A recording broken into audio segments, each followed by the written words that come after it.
नमस्ते दोस्तों। जैसा कि हम देख रहे हैं प्रसाद के नाटक, नेट के सिलेबस में 3 नाटक रखे गए हैं। उसमें है चंद्रगुप्त, स्कंदगुप्त और ध्रुव सौमनी। आज हम ध्रुव सौमनी को देखेंगे। ध्रुव सौमनी यह नाटक 1933 में प्रकाशित हुआ है और प्रसाद का ये अंतिम नाटक है।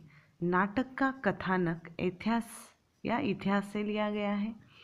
अब इस नाटक के हम पहले पात्र देखते हैं।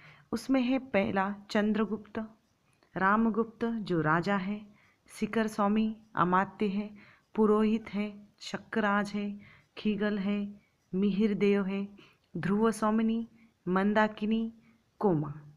ठीक है। अन्य पात्रों में या गौण पात्रों में आते हैं सामंत कुमार, शेख सामंत, प्रतिहारी, प्रहरी, दासी, कुबड़ा, बोना, हिजड़ा। ठीक है।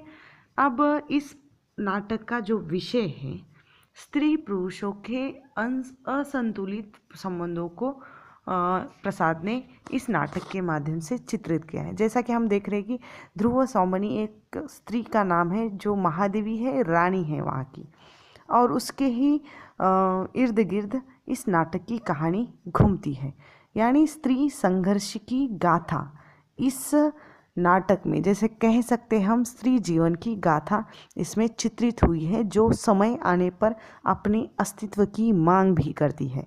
इतिहास और कल्पना का जो सम्मिश्रण इस नाटक में आया है, नारी स्वातंत्र्य की चेतना की अभिव्यक्ति हमें ध्रुव सौमनी के माध्यम से देख सकते। इस नाटक का मुख्य उद्देश्य यही हो सकता है कि प्रसाद ने नारी स्वातंत्र्य की चेतना की अभिव्यक्ति प्रदान की है। पुरुष सत्ताक समाज के शोषण के प्रति नारी का जो विरोधी स्वर है, उसको यहाँ पर हम देख सकते हैं। नारी मुक्ति का प्रमाण ये नाटक है। और उसके बाद हम इस नाटक में आए हुए एक छोटी सी कथा वस्तु देखते हैं। वह कथा वस्तु इस तरह है कि सम्राट समुद्रगुप्त के 2 पुत्र थे। एक था चंद्रगुप्त और दूसरा था रामगुप्त। रामगुप्त अत्यंत कामुक, दुराचारी एवं विलासी था या विलासी है। इस नाटक में रामगुप्त की जो अयोग्यता है, उस अयोग्यता को ध्यान में रखकर ही सम्राट समुद्रगुप्त ने चंद्रगुप्त को सजा बनाने की इच्छा प्रकट की थी। अर्थात यह चंद्रगुप्त के द्वारा ही अपनी पत्नी ध्रुव सौमनी और राजाधिकार सौंपा जाता है।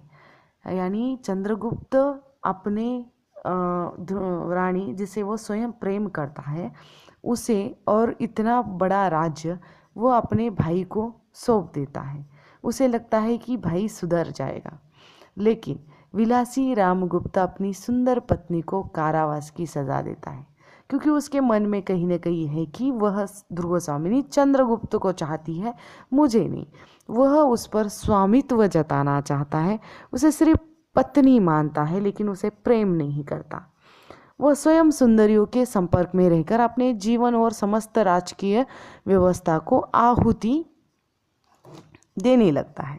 अब कारावास में सजा भोगती हुई ध्रुव सौमनी आंसुओं के साथ अपने वर्तमान और भविष्य की चिंता भी कर रही है। अपने सखियों के साथ, अपने दासियों के साथ वह उस पर विचार विमर्श भी करती है। ध्रुव सौमनी के जीवन में रामगुप्त का प्रवेश धार्मिक परिवेश से होता है। यानी सिर्फ शादी के बंधन में बंध जाते हैं, लेकिन आत्मिक जो मिलन होता है वह उनका नहीं होता। किंतु एक क्षण के लिए भी उसे अपने पति का, यानी रामगुप्त का सुख प्राप्त नहीं होता। दूसरी ओर चंद्रगुप्त उसकी हर इच्छा, हर आकांक्षा, हर स्वप्न पूरा करता है, उसका ध्यान रखता है, उसका ख्याल रखता है। इसीलिए ध्रुव सौमनी और चंद्रगुप्त के प्रति जो संदेह है रामगुप्त के मन में होता है। परिणाम स्वरूप ध्रुव सौमनी को कठोर नियंत्रण में रखा जाता है, उस पर नज़र रखी जाती है। पर सत्य हकीकत है कि प्रतिबंध में प्रेम प्रखर हो उठता है, ये हकीकत है। हम देख सकते हैं कि जितना आप प्रेम का विरोध करो, उतना वह प्रखर हो उठता है। उसी तरह ध्रुव सौमनी के साथ भी कुछ ऐसा ही होता है। उसी समय रामगुप्त पर शकों पर आक्रमण होता है। यानी शकराज उसी शर्त पर समाधान के लिए तैयार होता है कि यदि उसे ध्रुव स्वामिनी दे दी जाए। ऐसा इस नाटक में आया है कि एक नारी को उपहार स्वरूप दे दिया जाता है, यानी उपहार की वस्तु के रूप में दान देकर पिता ने अपनी जान बचा ली थी। अब पति अपने राज्य की स्वयं की रक्षा करने के लिए क्या करता है, अपनी पत्नी को दान में या उपहार स्वरूप वस्तु के रूप में भेंट देना चाहता है दुश्मन को। अब जो अपनी अस्तित्व की रक्षा करना चाहती है और ध्रुव स्वामिनी को देने के लिए तैयार भी हो जाता है और छोड़ा भी जाता है। कायर रामगुप्त पत्नी को देकर प्राणों की रक्षा के लिए तैयार हो जाता है, यानी एक नपुंसक राजा यहाँ हमें देखने को मिलता है, जिसके पास योग्यता है चंद्रगुप्त, जो राजा होने के लिए काबिल है।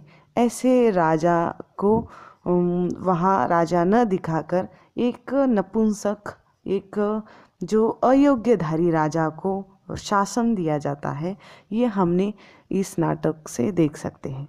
अब यहाँ पर दूसरी बात ये है कि अपनी वंश की मर्यादा को ध्यान में रखते हुए अपनी प्राणों की बाजी लगाकर चंद्रगुप्त स्वयं स्त्री का वेश धारण कर ध्रुव स्वामिनी की रक्षा करने के लिए उसके साथ चल पड़ता है।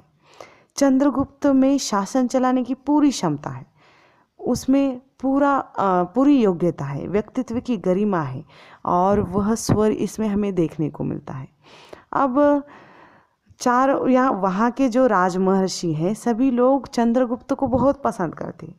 चारों ओर से निराश रामगुप्त और चंद्रगुप्त पर आक्रमण कर रहा है।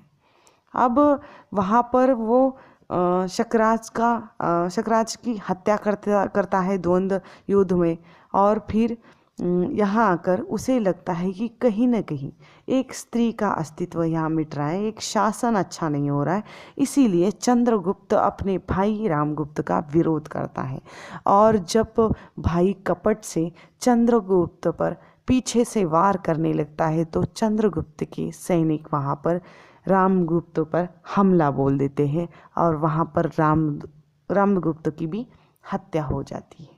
यानी इस नाटक के अंत तक संघर्ष चलता है, उसमें एक राजा का संघर्ष है, एक प्रेमी का संघर्ष है, एक रानी का संघर्ष है, यानी हर तरफ से ध्रुव स्वामिनी का संघर्ष अंत से लेकर जो शुरुआत से लेकर अंत तक हमें देखने को मिले। यानी इस नाटक का जो वस्तु विन्यास है, चरित्रांकन है, संवाद है इत्यादि, इसमें विचार जितना नया प्रकट किया है उतना है। यानी नाटक भले ही ऐतिहासिक पात्रों को लेकर रखा गया हो, लेकिन इसमें स्त्री विमर्श के दृष्टि से अगर विचार किया जाए तो ध्रुव स्वामिनी अपने हक, अपने अधिकारों की, अपने अस्तित्व की मांग करती है और हर तरफ से वह जकड़ी हुई है और तमाम प्रतिकूल परिस्थितियों को वह झेल रही है और अपने विवाह संस्कार यानी भारतीय जो परिवेश में विवाह को अत्यंत सत्य और महान माना जाता है, उसका पालन वह मर्यादा में रहकर करती है। यानी अपने किसी भी ऐसे मर्यादा का वह उल्लंघन नहीं करती। नाटक में जो स्त्रियाँ हैं अपने हक और अधिकार की मांग तो करती हैं, लेकिन जो रामगुप्त जो पति है, जो पति होने का धर्म वो नहीं पूरा कर पाता और न करने के कारण एक स्त्री को वस्तु के रूप में देखता है, उपहार के रूप में देखता है। इसका भी यानी दो भाइयों में एक पुरुष जो उसकी पति न होकर भी उसकी रक्षा करता है, उसकी मर्यादा की रक्षा करता है, उसके मर्यादा का ध्यान रखता है, और एक जो पुरुष है उसका पति होकर भी वह मर्यादा का उल्लंघन करता है। ये हम इस नाटक के माध्यम से ध्रुव स्वामिनी के चरित्र के माध्यम से देख सकते हैं, जो महादेवी रानी के रूप में चित्रित हुई है। ठीक है, अब इस नाटक से निकले हुए कुछ निष्कर्ष इस तरह है कि अयोग्य शासक व्यवस्था इसमें देखने को मिलती है, राष्ट्र निर्माण की भावना यानी नए राष्ट्र निर्माण की भावना इस नाटक में आई है, अक्षम और दोषी शासक को दंडित जो चंद्रगुप्त अंत में रामगुप्त को करता है।